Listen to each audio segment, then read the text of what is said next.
Mohini Bibi versus Dharmodas Ghosh case law in 2 minutes. तो ये case हुआ था 1903 में, जहां पर धर्मोदास घोष एक माइनर था, 18 ईयर्स से कम एज थी।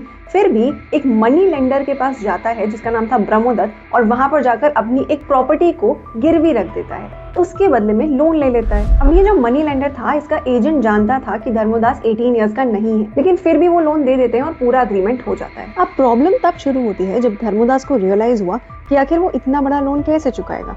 तब वो कोर्ट जाता है और लॉ का प्रोटेक्शन यूज करता है। उसने कहा कि जब ये अग्रीमेंट हुआ था तब वो माइनर था और इसीलिए अग्रीमेंट लीगली वैलिड ही नहीं है और इसे कैंसिल किया जाना चाहिए। अब यहाँ पर ब्रह्मदत्त कहता है कि उसने लोन का बेनिफिट तो लिया ना, तो मुझे तो मेरे पैसे वापस चाहिए। अभी केस खिंचता जाता है इतना कि Brahmadutt died in between and his wife Mohini Bibi took up the case. उन्हीं का नाम आपको इस केस लॉ में देखने को मिलता है। अब कोर्ट ने फाइनली धर्मोदास यानी माइनर के फेवर में डिसीजन दिया और कहा कि माइनर के साथ किया गया कोई भी कॉन्ट्रैक्ट वॉइड एब इनिशियो है, यानी कि शुरुआत से ही इनवैलिड है। इसको ऐसा माना जाना चाहिए जैसे ये कभी एग्जिस्ट ही नहीं करता था।